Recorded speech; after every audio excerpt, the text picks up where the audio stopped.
உழவர்களுக்காக உயிரை கொடுக்குற கட்சி திமுக அரசு அப்படிங்கிறது. உழவருக்கு நீங்கள் எப்படி உயிரை கொடுத்தீங்கன்னு திருவண்ணாமலை மக்கள்கிட்ட போய் கேளுங்க. திருவண்ணாமலையில் உழவர்கள் உழுது கொண்டிருந்த நிலத்தை எல்லாம் வெளிநாட்டு கம்பெனிகளுக்கு தாரவாத்து கொடுக்க அவன்கிட்ட கோடிக்கணக்கான பணத்தை வாங்கிட்டு நிலத்தை கூட எடுத்தீங்களா இல்லையா? தங்களுடைய நிலம் பறிபோகிறதுன்னு சொல்லி எதிர்த்து போரிட்டா உங்கள் தாத்தா 100 தோல்வி கருணாநிதி. எம்ஜிஆர் இருக்கும்போது நாங்கள் வச்ச பேர் 100 தோல்வி கருணாநிதி, 100 தடவையாச்சும் தோற்றுருப்பார். அப்படியுமே சில மண்ணு ஓட்டுலேருந்து திருப்பி எலெக்ஷனில் நிற்பார், தோப்பார். இப்படியே பண்ணுவார். பார்த்திங்கன்னா 1977 76 எம்பி எலெக்ஷனில் ஒரு சீட்டு, 91 0 எம்பி சீட்டு. அதுக்கடுத்தது வந்து ஒவ்வொரு இதுலேயும் பார்த்தோம்.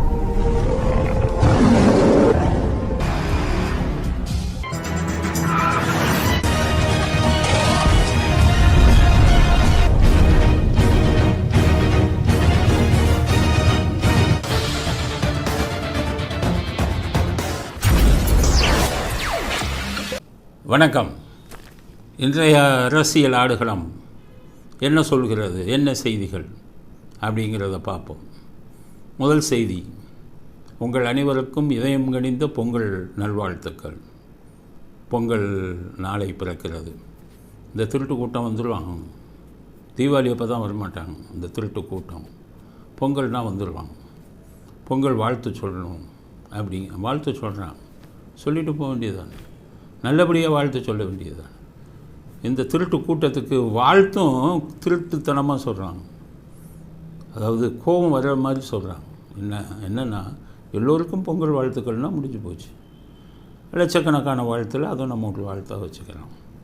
இந்த பாலிடால் உதயநிதி என்ன சொல்கிறாரு, மூட நம்பிக்கை இல்லாத ஒரே பண்டிகை பொங்கல் பண்டிகை. அதுலேயும் குத்தி காட்டுகிறார். மூட நம்பிக்கை இல்லாத ஒரே பண்டிகை பொங்கல் பண்டிகை. அது வாழ்த்துன்னு சொல்லலை, அது பொங்கல் பண்டிகை அப்படிங்கிறோம். என்ன மூட நம்பிக்கையை பற்றி நீங்கள் பேசலாமா? மாணவ கரோஷம் இல்லாத கூட்டம் நீங்கள்.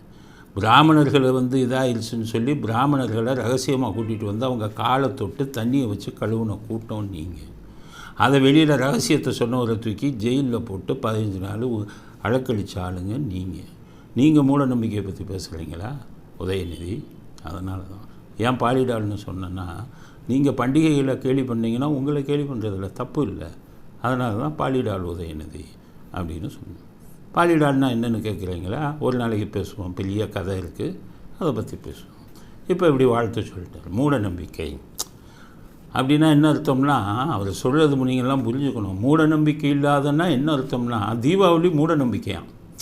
ஏன்னா அதில் நரகாசுரன்கிற அரக்கனை கொன்னதுனால அதுக்காக நம்ம கொண்டாடுறோமா, அதனால் அது மூட நம்பிக்கையாம். மூட நம்பிக்கைங்கிறதுக்காக தீபாவளி எதுக்கலை அவங்க, நல்லா புரிஞ்சுக்கோங்க. தீபாவளி அவங்க எதுக்கிறதுக்கு காரணமே ஜாதி பாசம். நரகாசுரன் இவங்க ஜாதி, அரக்கன் நரகாசுரன் அரக்கன். இந்த கூட்டமும் அரக்கர்கள் கூட்டம், 2 பேரும் ஒரே ஜாதி. அதனால் இந்த கூட்டம் நம்ம ஜாதிக்காரன் நரகாசுரன் அரக்கன். அவனை கொண்டுன்றதுக்கு இந்த கூட்டம் பூரா தமிழ்நாட்டில் இருக்கிறவன் இந்தியா பூரா விழாவாக கொண்டாடுறான். அப்படிங்கிற ஜாதி பாசத்தில் அரக்கனுக்கு அரக்கன் சப்போர்ட் பண்ணுற மாதிரி தீபாவளியாக கொண்டாட மாட்டோம். ஏன்னா ஏன் ஜாதிக்காரன் நரகாசுரன், அவனை கொண்டதுக்கு நீங்கள் கறி சாப்பிட்றீங்க, ஸ்வீட்டு சாப்பிட்றீங்க, இதெல்லாம் சாப்பிட்றீங்க அப்படிங்கிற கோபத்தில் தான் அவங்க தீபாவளியை வாழ்த்து சொல்கிறதில்ல. இப்போ இதுக்கு என்னென்னா, இதுக்கு ஏன் அவங்க இது பண்ணுறாங்க, வாழ்த்து சொல்கிறாங்க அப்படின்னா, இது அவங்க என்ன சொல்கிறாங்க, மூட நம்பிக்கை இல்லாத ஒரே பண்டிகையாம். இப்போ தமிழ் புத்தாண்டு இருக்க, அது மூட நம்பிக்கை உள்ளதா? தமிழ் புத்தாண்டு ஆயிரக்கணக்கான வருஷமாக நம்ம கொண்டாடுறோம்.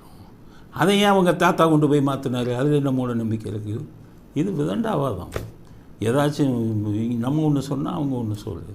அந்த மாதிரி ஜீனில் வந்த குரூப். அதனால தான் தமிழ் புத்தாண்டே மாற்றணும் அப்படின்னு சொன்னது.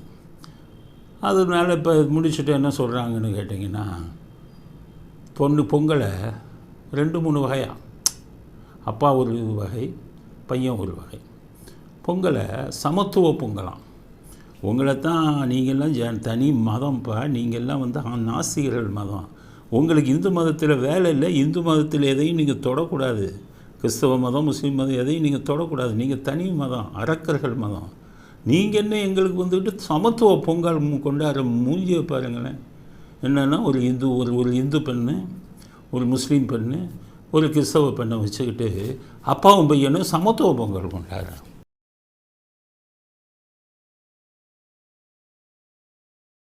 சமத்துவ பொங்கல் கொண்டாடுற ஆளுங்களை தெரியாது. சமத்துவ பொங்கல் கொண்டாடுறதுக்கு நீங்கள் யார்? சரி, சமத்துவ பொங்கல் கொண்டாடுற மாதிரி சமத்துவ கிறிஸ்மஸ் கொண்டாடுங்க, சமத்துவ ரம்சான் கொண்டாடுங்க. அப்போது இது பண்ணிக்கிறோம். வெளிச்சமயம் உங்களுக்கு இந்து மதம் தான் கிடைச்சதா? 2 அப்பாவுக்கும் பையனுக்கும். அதனால் வாழ்த்து சொல்லிட்டாங்க. இந்த இதில் தொலைஞ்சது நம்ம எல்லாருக்கும். தீபாவளிக்கு வாழ்த்து சொல்கிறதில்ல, நல்லா இருக்கும்னு நான் அப்போவே சொன்னேன். இது நல்லவர்கள் வாழ்த்து சொன்னால் தான் நல்லாயிருக்கும். ஊரை கொள்ளையடிக்கிறவன், மக்கள் பணத்தை கொள்ளையடித்து வெளிநாட்டில் தொழில் ஆரம்பிக்கிறவன்லாம் வாழ்த்து சொல்லாமல் இருந்தால் நல்லதுன்னு நினச்சோம். இதில் வந்துக்கிட்டு பொங்கல் வாழ்த்துக்கள்னு சொல்லி தொலைஞ்சிட்டாங்க. சரி, என்ன பண்ணுறது? கெட்டவர்களிடம் இருந்த வாழ்ந்த வாழ்த்தை நாம் ஏற்க வேண்டாம், அவர்களுக்கே அதை திருப்பி கொடுத்து விடுவோம். நல்லவர்களிடமிருந்து வரும் வாழ்த்துக்களை மட்டும் நாம் ஏற்றுக்கொள்வோம் அப்படிங்கிறத முதல் கருத்தாக சொல்கிறேன். அதில் ஸ்டாலின் ஒன்று சொல்கிறார், உழவர்களுக்காக உயிரை கொடுக்குற கட்சியாம் இவங்க திமுக. உழவர்களுக்காக உயிரை கொடுக்குற கட்சி திமுக அரசு அப்படிங்கிறது. உழவருக்கு நீங்கள் எப்படி உயிரை கொடுத்தீங்கன்னு திருவண்ணாமலை மக்கள்கிட்ட போய் கேளுங்க. திருவண்ணாமலையில் உழவர்கள் உழுது கொண்டிருந்த நிலத்தை எல்லாம் வெளிநாட்டு கம்பெனிகளுக்கு தாரவாத்து கொடுக்க அவன்கிட்ட கோடிக்கணக்கான பணத்தை வாங்கிட்டு நிலத்தை பூரா எடுத்தீங்களா இல்லையா? தங்களுடைய நிலம் பறிபோகிறதுன்னு சொல்லி எதிர்த்து போரிட்ட 5 விவசாயிகளை குண்டர் சட்டத்தில் அடைத்த அரக்கர்கள் ஆயிற்றே நீங்கள் போயிட்டு எப்படி உங்களுக்கு உழவர்களுக்கு நண்பனாக இருக்க முடியும்? உழவர்களுக்கு நல்லது செய்யலன்னு எப்படி சொன்னீங்க? உங்கள் அப்பா கொண்டு வந்த உழவர் சந்தை என்ன ஆச்சு? ஸ்டாலினுக்கு தான் கேட்குறேன். எங்கே போச்சு? உழவர்கள் வாழ்க்கையில் அவங்களுக்கு இப்போ இது இருந்தால், அக்கறை இருந்தால் உழவர் சந்தையை தூக்கி மூடுனீங்க. அதுக்கடுத்து டங்ஸ்டனில் இன்றைக்கி கொண்டு வரீங்களா? வேதாந்தா குறிப்பிட்ட கோடிக்கணக்கான பணத்தை லஞ்சமாக வாங்கிக்கிட்டு அதில் எத்தனை விவசாயி பாதிக்கப்பட்டான்? அத்தனை விவசாயம் போர்க்குடி தூக்கணுன்னு தானே இது பண்ணிக்கிட்டு பயந்துக்கிட்டு இன்றைக்கி அதை ரத்து பண்ணிடுறோம் அப்படின்னு நீங்கள் சொல்கிறீங்க. விவசாயிகள் மேலே உங்களுக்கு உண்மையான அக்கறையா? பரந்தூர் விமான நிலையம் வரும்போது இந்த விவசாய நிலங்களை பிடிச்சி விவசாயிகளை பாழ்படுத்தி அதுலேயும் இப்போ கொண்டு வர்றதுக்கு எல்லா இடத்துலையும் விவசாயிகளின் வயிற்றில் அடிப்பவர்களாயிற்றே நீங்கள். அப்போ விவசாயிகளுக்கு ஆதரவாக இருக்கும் ஆட்சி எங்கள் ஆட்சின்னு சொல்கிறதில்ல, கட்சி எங்கள் கட்சின்னு சொல்கிறதில்ல, எந்தவித இதுவும் கிடையாது, உண்மையும் கிடையாது அப்படிங்கிறத நம்ம மக்கள் புரிஞ்சுக்கணும். இதுதான் பொங்கல் பற்றிய செய்தி. திருட்டு திராவிட மாடல் பொங்கல் பற்றிய செய்தி இது. அடுத்த செய்தி, துரைமுருகன் துச்சாதனன் அவர் என்ன சொல்லியிருக்காரு, இந்த ஈவேராவை பற்றி சீமான் ஏதோ பேசிட்டார். அதனால் சீமான் பிறப்பின் மீது எங்களுக்கு சந்தேகம் இருக்கான். பெரியாரை பற்றி தரைக்குறைவாக பேசுகிறவனுடைய பிறப்பையே நான் சந்தேகப்படுகிறேன். உங்கள் புத்தி தானே மற்றவங்க மேலே வரும். உங்களை பூரா அப்படி தானே பேசினார் ஈவேரா. இதை விட கொஞ்சம் மரியாதையாக பேசினார். நீங்கள் பிறப்பில் சந்தேகங்கிறீங்க. ஈவேரா என்ன சொன்னார், நீங்கள் மனைவியை ரெடியாக மற்றவன்ட்ட அனுப்புவீங்க காரியம் ஆகணும்னாலும் உங்களை பூரா சொன்னார். மாணவ கரோஷத்தில் ஊற்றுட்டு மறுபடியும் ஈவேரான்னு தூக்கிக்கிட்டு இருக்கீங்க. இப்போ ஈவேராவை பற்றி பேசிட்டாராம். அவர் பிறப்பின் மீது சந்தேகம் இருக்கிறது. நல்ல குடும்பத்தில் பிறந்திருந்தால் உங்கள் வாயில் நல்ல வார்த்தை வரும். பிறந்த குடும்பம் எப்படி, இருந்த கட்சி எப்படி, உங்கள் கட்சி தலைவன் எப்படி, தலைவன் வாயை திறந்தால் கெட்ட வார்த்தை தானே வரும். உங்கள் திராவிட இயக்கம் பேசுனது பூரா இது தானே, மோசமான வார்த்தைகள் தானே. அப்போ அப்படிப்பட்ட வார்த்தைகள் தானே உங்கள் வாயிலிருந்து வரும்.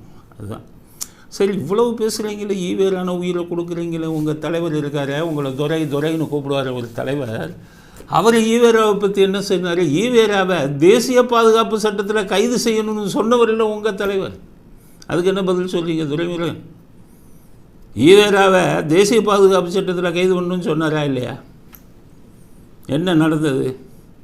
ஈவேரா ஒரு மீட்டிங்கில் பேசினார், ரஷ்யாவிற்கும் இந்தியாவிற்கும் சண்டை நடந்தால் நான் ரஷ்யா பக்கம்தான் இருப்பேன், இந்தியாவுக்கு ஆதரவாக இருக்க மாட்டேன்னு பேசினார். இதுக்கு ஆதாரம் இருக்கா அப்படின்னு கேட்பேன்.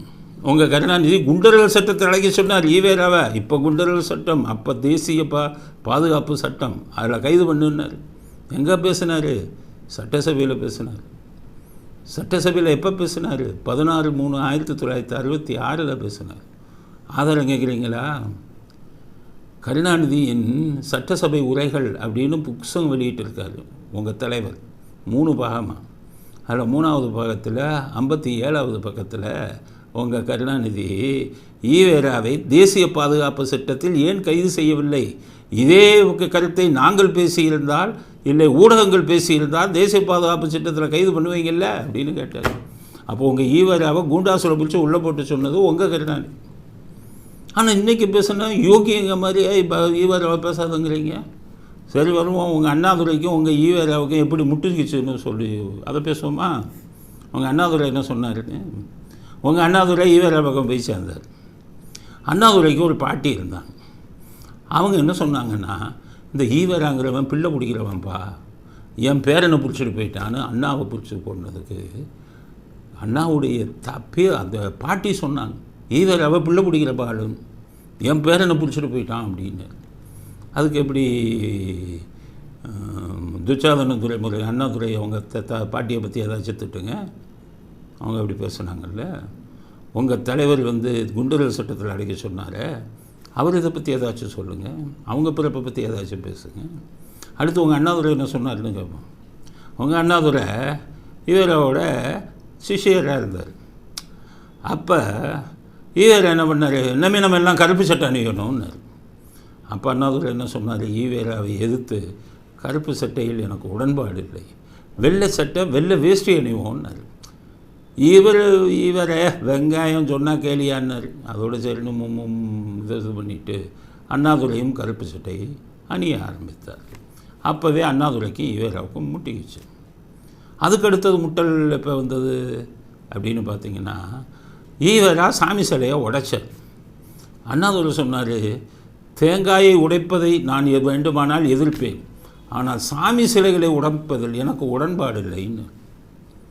அதுலேயும் முட்டுக்குச்சு 2 பேருக்கும். அடுத்தது ஈவேரா சாமியே இல்லைன்னாரு. உங்கள் அண்ணாதுரை ஒன்றே குலம் ஒருவனே தேவன்னார். ஒருவனே தேவன் ஒத்துக்கிட்டார் உங்கள் அண்ணாதுரை. அதுலேயும் 2 பேர்த்துக்கும் முட்டிக்கிச்சு. அப்புறம் தான் கல்யாணம் விஷயம் வந்தது, வளர்ப்பு பண்ண கல்யாணம் பண்ணுறது.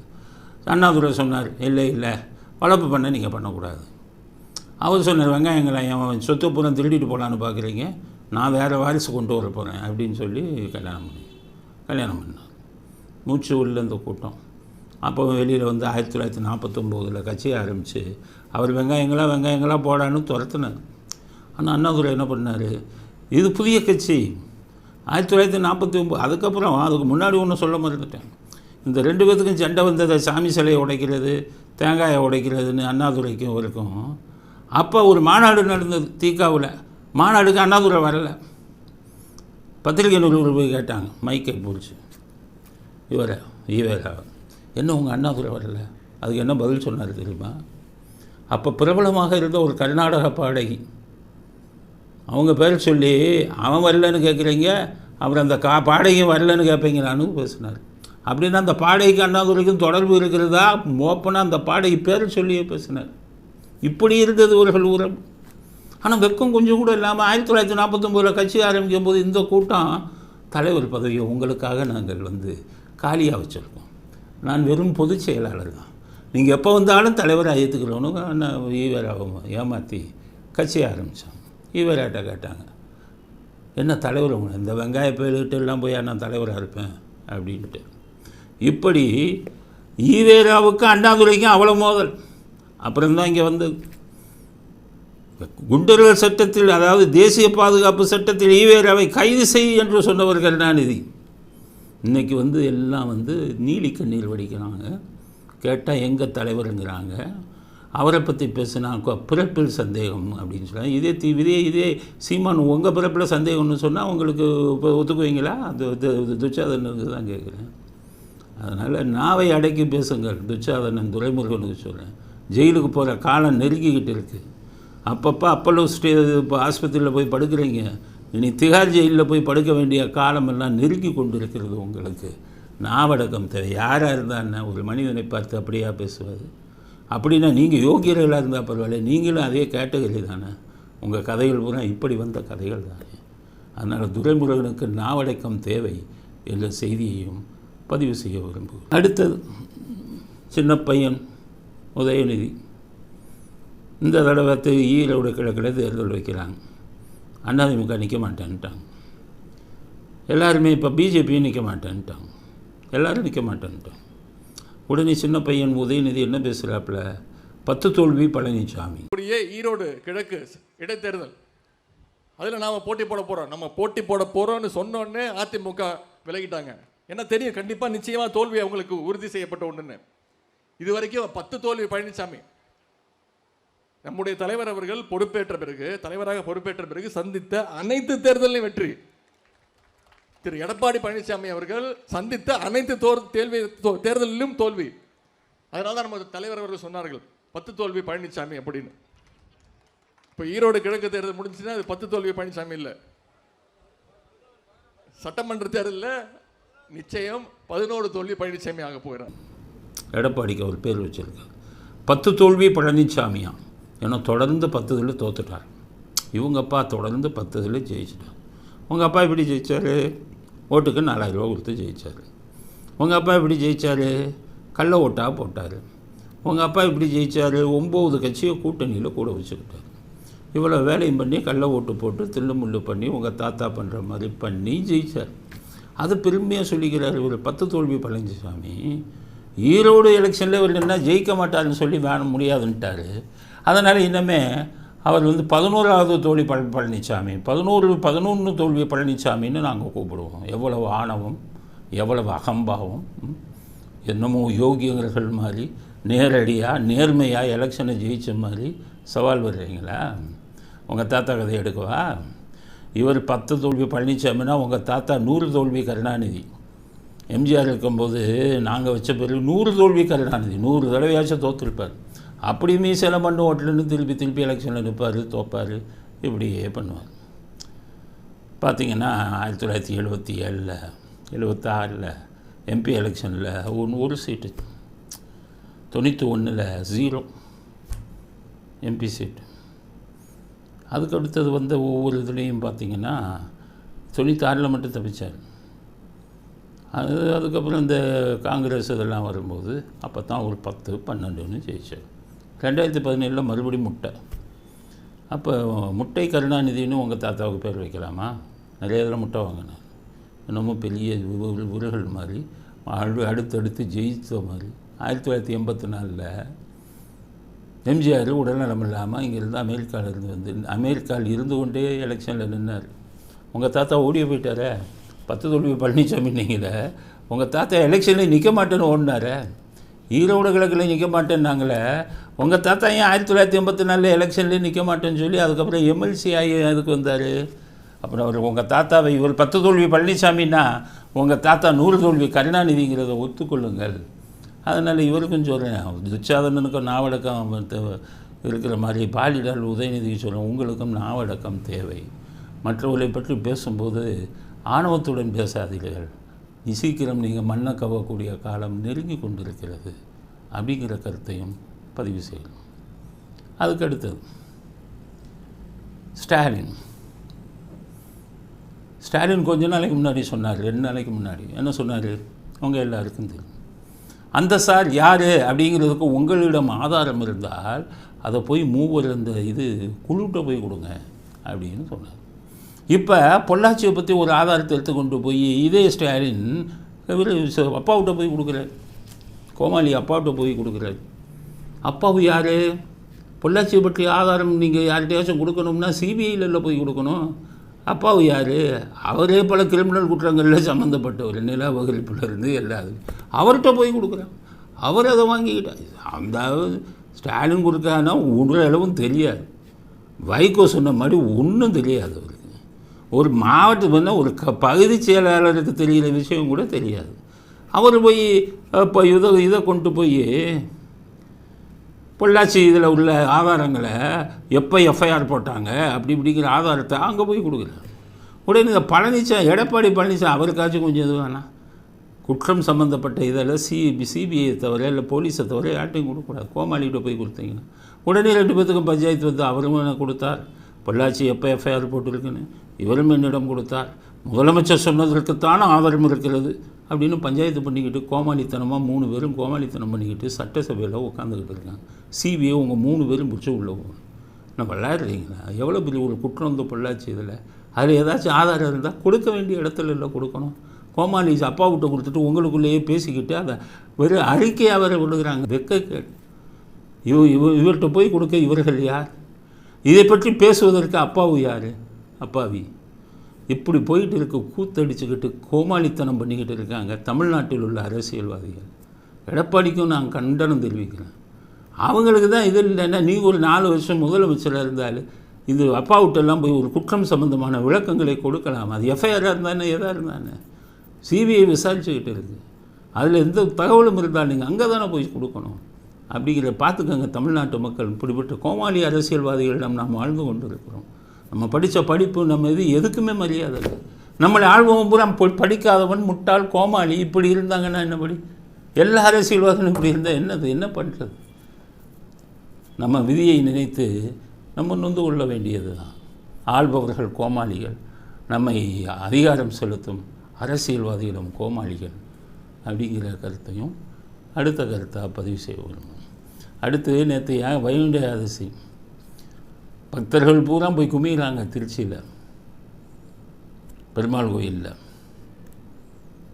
ஸ்ரீரங்கம் பெருமாள் கோயிலில் போய் இந்த ஈவேராவலார் சிலையை வச்சுருக்க அந்த கோயிலில் போய் நிற்கிறாங்க. இந்த திராவிட இயக்கக்காரன் பூரா பாஸ் கேட்டு வந்து நிற்கிறான். இந்த இதுக்கு தானே வேலை, சேகர் பாபுவுக்கு புரோக்கர் வேலை பார்க்குறது தானே வேலை. கட்சிக்காரனுக்கு பூரா பாஸ் கொடுத்து க்யூவில் நின்றுக்கிட்டு இருக்கான் மணிக்கணக்கில். அடுத்தது போலீஸ்காரன். இந்த போலீஸ் ஐபிஎஸ் ஆஃபீஸர் இருக்காங்களே, அவ்வளோ பேருக்கும் அவனுக்கு ரெக்கமெண்டேஷன் வந்த உடனே அந்த இது கொடுத்த பாஸ் அவங்கள உள்ளே விடு அத்தனை பேர் க்யூவில் நின்றுக்கிட்டு இருக்காங்க. இந்த போலீஸ் பாஸும் இந்த சேகர்பாபு பாஸும் உள்ளே வந்து பக்தர்கள் மணிக்கணக்கில் நின்றுக்கிட்டு இருக்காங்க. 50 பேர் 60 பேர்னு அனுப்பிக்கிட்டே இருக்காங்க. இது கோமாளி வந்து இந்த ஏஜென்ட் வேலை புரோக்கர் வேலை பார்க்குறதுக்கு ஒரு உமன் இன்ஸ்பெக்டராக பேர் மீராபாய், ஒரு ஆம்பளை போலீஸ் சதீஷ் பாபுன்னு ஒரு ஆம்பளை போலீஸ் புரோக்கரு, பொம்பளை உமன் இன்ஸ்பெக்டர்னு ஒரு மீராபாய்னு போட்டு பக்தர்களை பயமுறுத்தி இருக்கிறார்கள். நேற்று பூரா போலீஸ் எங்களை பாடாப்படுத்திட்டாங்க. அப்படியே என்ன ஆச்சு? எங்கேயும் விடல, எல்லாம் பிளாக். அவங்களுக்கு ரூல்ஸே தெரியல. உள்ளே விடல. 40 வருஷம் ஸ்டேஷன் இருக்கோம். அவங்க ஆட்கள் டிஎம்கே பீப்புள் போலீஸ் பீப்புள் தான் உள்ள வராங்க. எங்களை எல்லாம் விடவே இல்லை. மகாமட்டம் போலீஸ் அவங்க டியூட்டி பண்றாங்க. Very worst. ரொம்ப மோசமான இது. இன்னைக்கு ஒரு சன்னத்துக்கு கூட ஒழுங்கா சேவிக்க முடியல. தீர்த்தம் வாங்கல, ஒண்ணுமே இல்லை. எல்லாம் கீழே விழுந்து எழுந்து 50-60 பேர் போலீஸ் ரெக்கமெண்டேஷன். எஸ்பி சொன்னார், டிஐஜி சொன்னார், ஐஜி சொன்னார், டிஜிபி சொன்னார். 50-60 பேர் பக்தர்கள் எல்லாம் கேள்வி கேட்குறாங்க. நாங்கள் இத்தனை மணி நேரம் நிற்கிறோம் நெல்லுன்னு 50-60 பேரும் உள்ளே அனுப்புறது. முதல்ல போலீஸ் கண்ட்ரோலில் இருந்து இந்த போலீஸை வந்து கோயில் உள்ளே விடக்கூடாது. காலேஜிலெல்லாம் போலீஸ் உள்ளே போகக்கூடாது, சட்டம் இது. ஜெயிலுக்கெல்லாம் போலீஸ் போகக்கூடாது. அது மாதிரி இந்த கோயில்களுக்கு வந்து போலீஸை உள்ளேயே விடக்கூடாது. அத்தனை ரெக்கமெண்டேஷனை கொண்டு வரான் மேலே இருக்கிற அதிகாரி. என்னமோ ஒரு பெரிய லாடு மாதிரி வர்றவனுக்கெல்லாம் லெட்டர் கொடுத்தா அந்த எஸ்ஐட்ட சொல்லு, அந்த இன்ஸ்பெக்டர் சொல்லு. இவன் ஒரு கூட்டம். இந்த அரசியல்வாதிகள் திராவிட மாடல், வெக்கங்கட்ட பேருங்க இந்த திராவிட மாடல். இவன் பூரா போயிட்டு வெளியில் சாமியை திட்டுறது, உள்ளே போய்கிட்டு பாஸ் வாங்கிட்டு போய் நிற்கிறான். இதில் வேடிக்கை என்னென்னா, அப்படி நிற்கும் போது யாரோ வந்து அந்த உமன் இன்ஸ்பெக்டர்கிட்ட மீராபாய்கிட்ட சொல்லிட்டாங்க, சார் அந்த பக்கம் நிற்கிறாங்களே பப்ளிக்கில், அதில் ஒருத்தர் ஏடிஎம்கே விஐபி, அவங்க ஃபேமிலி. உடனே இவங்களெல்லாம் விட்டுட்டு போய் அவங்கக்கிட்ட போய் கையை பிடிச்சி அடித்து அவமானப்படுத்தி இவ்வளவு பண்ணியிருக்கார். ஏடிஎம்கே விஐபியோட ஃபேமிலின்னு அவங்க பாவம் க்யூவில் வராங்க. அவங்க பாசலை வரலை. பாசல் வரவன் பூரா திமுககாரன், திருட்டு திமுககாரன். பாசல் வரவன் பூரா அது ஐபிஎஸ் அதிகாரிகள் எழுதி கொடுத்து அனுப்புகிறவன். அந்த பக்கம் வந்துக்கிட்டு இருக்கிற இதில் ஆளுங்கட்சியை மகிழ்விப்பதற்காக ஒரு அதிமுக அரசியல் விஐபி மனைவியை விட்டு மகள்கிட்டையும் போய் அவங்க கையை பிடிச்சி இது பண்ணி பிரச்சனை பண்ணி இருக்கிறார். ஆக அதனால தான் சொல்கிறேன், அதிமுகவுக்கு சொல்கிறேன், பிஜேபிக்கு எல்லாத்துக்கும் சொல்கிறேன். ஒவ்வொன்று இப்போ இந்த திமுக அதில் ஆடக்கூடிய போலீஸ் அதிகாரிகள் எல்லாம் நோட் பண்ணி வைங்க. ஏன்னா கருணாநிதி அப்படி தான் நோட் பண்ணுவார். சட்டத்தை தவறாக பயன்படுத்தினால், சட்டம் அவர்கள் கையில் இருக்கிறது என்பதற்காக மற்றவர்களை பழிவாங்க முயற்சித்தால் அவர்களை தடுக்க நேரத்தில் தண்டிக்கப்படுவார்கள் அப்படிங்கிறதையும் நான் பதிவு செய்ய விரும்புகிறேன். திமுககாரனை சொல்கிறேன், உன் குடும்பத்தை சொல்கிறேன், கோயில்களுக்குள்ளே எவனும் வராது. இது போய் எங்கே இதில் போய் பெரிய ஈவேரா சில வாசலில் இருக்க அங்கே போய் பாலாபிஷேகம் பண்ணிட்டு போயிடலாம். இங்கே உங்களுக்கு என்ன வேலை? இது பக்தர்களின் ஏரியா. மணிக்கணக்கில் நின்று பக்தர்கள் கும்பிட்றதுக்கு வராங்க. குறுக்கு வழியில் போகிறதுக்கெல்லாம் உங்களுக்கு வெக்கமா இல்லை? போலீஸ் அதிகாரிகளுக்கு கேட்குறேன், நீங்கள் என்ன பெரிய வானத்திலிருந்து குதிச்சிங்களா? உங்கள் ரெக்கமெண்டேஷன் அவ்வளோ இதே மாதிரி தானே அந்த காஞ்சிபுரத்தில் இருந்தது, அத்திவரதர் இது, அதுலேயும் கூத்தடிச்சிங்க. ஒரு ஐஏஎஸ் அதிகாரியை உங்களை பிடிச்சி அவ்வளவு திட்டினார். எல்லாம் குறுக்கு வழியில் பாஸ், இடையில வேண்டியவன் இது பண்ண எல்லாத்தையும் உள்ள வருது. கோயிலையே குட்டிச்சவராக்கிக்கிட்டு இருக்குது இந்த காவல்துறை. அதுவும் திமுக வந்த உடனே காவல்துறை அத்துமீறி நடந்து கொள்கிறது. நீ மற்ற உனக்கு வேண்டி ஒன்று உள்ளே விட்டால் விடும். அதுலேயும் பழிவாங்கல் நடவடிக்கையா? அதிமுக அவங்க வந்து அவங்க குடும்பத்தை போய் இது பண்ணுவீங்களா? தவறாக இது பண்ணுவீங்களா? அந்த ஈஓவுக்கு கேட்குறேன், ஈஓ நீங்கள்லாம் என்ன ஒரு கோயிலில் போய் இந்த மாதிரி விஷயங்கள்லாம் நடந்து கொண்டு இருக்கும்போது உங்கள் கடமையை செய்ய வேண்டாமா? அதனால் எல்லாருடைய பெயரும் நோட் பண்ணப்படுகிறது. ஆடுபவர்கள், இந்த ஆட்சியில் ஆடுறவங்க பேரெல்லாம் நோட் பண்ணுறோம். ஆட்சி மாற்றம் வரும்போது தான் உங்களுக்கு தெரியும். கருணாநிதி பாணி தான். கருணாநிதி பாணி பண்ணால் தான் சரியாக வரும். திராவிட மாடல் இதை இந்த மாதிரி கெட்ட விஷயத்துக்கு பண்ணணும், நல்ல விஷயத்துக்கு அவன்கிட்ட இருந்து கற்றுக்கக்கூடாது. இந்த மாதிரி கெட்ட விஷயங்களுக்கு எல்லோரும் திராவிட மாடலை வருங்கால ஆட்சியாளர்கள் பண்ணணும். எல்லார் பேரையும் பதிவு செய்து வைங்க. காவல்துறையில் அத்துமீறுகின்ற ஒவ்வொரு அதிகாரி பேரும் நோட் பண்ணுங்கள், நோட் பண்ணி வைங்க. எல்லா கட்சிக்காரங்களும் சொல்கிறேன், அந்த டைம் கொடுங்க, யார் பாலாட்டினான்னு சொல்லி. அதனால் அந்த பெண் இன்ஸ்பெக்டருக்கு கடுமையான கண்டனத்தை தெரிவிச்சுக்கிறோம். ஸ்டாரை கலட்டிடுவோம், ஞாபகம் வச்சுக்கோங்க. அத்துமீறினீங்கன்னா, பக்தர்கள்ட்ட போய் அத்துமீறீங்களா? ஒழுங்காக உங்கள் பணியை செய்யணும். இது பண்ணி செய்யணும்னா சட்டப்படி உங்களுக்கு என்ன பண்ணணுமோ அந்த பதவியிலே இருக்க மாட்டேங்கன்னு ஒரு இன்ஸ்பெக்டர் அனுப்புகிறாரு. நான் காவல்துறையில் இருக்க விரும்பலைன்னு முதல்ல ஒரு போலீஸ்கார் ராஜினாமா பண்ணார். இன்றைக்கி ஒரு இன்ஸ்பெக்டர் ராஜினாமா பண்ணுறாரு. எல்லாம் அத்துமீறல் பண்ணுறான், எல்லாம் என்னை பணி செய்ய விட மாட்டேங்கிறான். நான் காவல்துறையில் இருக்க விரும்பலை. ஆக நல்ல அதிகாரியெல்லாம் இப்படி பண்ணிக்கிட்டு இருக்கான். அந்த மோசமான லஞ்சம் வாங்குகிற அதிகாரியெல்லாம் வந்துக்கிட்டு புரோக்கர் வேலை பார்த்துக்கிட்டு இருக்கான் கோயில்களில் போய், அப்படிங்கிற கருத்தையும் பதிவு செய்ய விரும்புகிறேன். அடுத்தது சீனவங்க கனிமொழி. எலெக்ஷன் வந்துருச்சுல்ல, கொஞ்சமாச்சும் போய் பேசணும்ல. இஸ்லாமிய மக்களை பற்றி இப்போ வெளியில் வந்துக்கிட்டே இருக்குது. ஈவேரா என்ன வேலை பண்ணார், இஸ்லாமியர்கள் தேச விரோதிகள், இந்த நாட்டிலே இருக்கக்கூடாது, கிறிஸ்தவர்கள் இது பண்ண ஆதாரமெல்லாம் எடுத்து கொடுத்தோம். விடுதலை பத்திரிக்கையில் பயந்துருக்காங்க அண்ணனும் தங்கச்சியும். ஐயோ இஸ்லாமியர்கள் நமக்கு எதிராக மாறிடுவாங்களோன்னு. உடனே தங்கச்சியை விட்டு ஏதாச்சும் 2 பொய் சொல்லுமா அப்படின்ட்டு ஸ்டாலின். உடனே இந்த சீனமங்கை பொய்ய ஆரம்பிச்சிருச்சு. எப்படி பொய்ய ஆரம்பிச்சிருக்கு சீனமங்கை? என்ன சொல்கிறாங்க, அதாவது கருணாநிதி அண்ணாதுரை இறந்த உடனே காயிதே மில்லத்துன்னு ஒருத்தர் இருந்தார். அகில இந்திய முஸ்லீம் லீக்கில் அவர் தலைவராக இருந்தார். காயிதே மில்லத். அவர் உண்மையான பேர் வந்து முகமது இஸ்மாயில். அவர் ஒரு சாதாரண தோல் வியாபாரி. கேரளாவில் போய் கொஞ்ச நாள் முஸ்லீம் லீக்கில் இருந்துட்டு அப்புறம் அங்கே வந்தார். அவருக்கு காயிதே மில்லத்துன்னு அவருக்கு பட்டம். அவர் அண்ணாதுரை செத்த உடனே கருணாநிதி கையில் ஆட்சி ஒப்படைங்கன்னு சொல்லி கருணாநிதிக்கு அவ்வளோ சப்போர்ட் பண்ணார். அகில இந்திய முஸ்லீம் லீக்கு மொத்தம் 3 எம்எல்ஏ தான் இருந்தாங்க.